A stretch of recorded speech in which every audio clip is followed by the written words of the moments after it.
nous allons regarder le principe de la fonction si. Donc jusqu'à présent, on a vu le principe pour faire des calculs, pour faire des graphiques. Là, on va donc aborder la notion de fonction. Alors l'idée, en fait, vous allez commencer par saisir ce tableau de chiffres. Alors, on va partir d'un cas très concret d'une entreprise qui vend du vin. Et on va retrouver ici, donc, les différentes appellations qui sont vendues et les différents produits qui sont vendus. Et ici, les quantités, simplement, qui sont saisies. Donc là, vous pouvez faire pause au niveau de la vidéo pour saisir les informations et reprendre après. Une fois donc que toutes ces informations sont saisies, on va commencer, c'est une petite révision, par utiliser la fonction somme pour trouver les différents totaux. Donc par exemple ici, si je veux ce total-là, bien entendu, je me mets dans la case et je vais pouvoir chercher, comme nous l'avons vu précédemment, la fonction somme. Je vais sélectionner les valeurs que je veux additionner et entrer sur le clavier pour valider.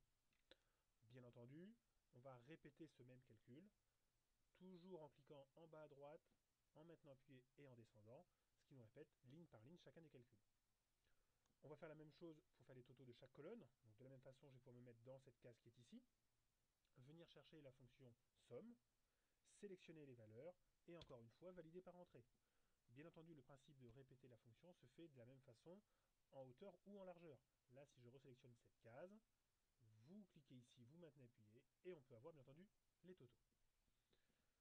Donc maintenant, le principe de départ, c'est que le magasin va souhaiter offrir un cadeau de fidélité à ses clients seulement si la quantité qu'on retrouve ici, ici ou ici, dépasse 200 litres.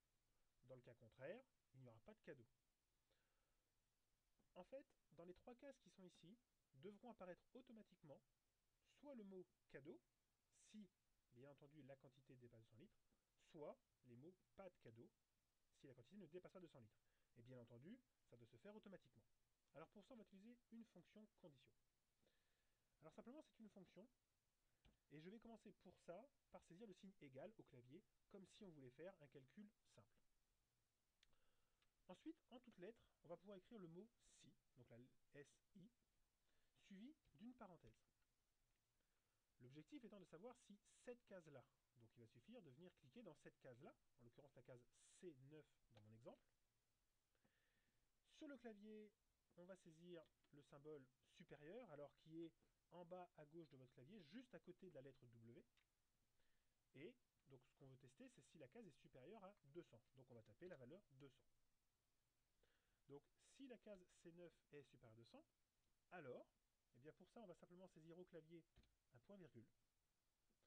Et on va maintenant pouvoir écrire en toutes lettres ce qui va devoir apparaître dans la case si effectivement la valeur est supérieure à 200.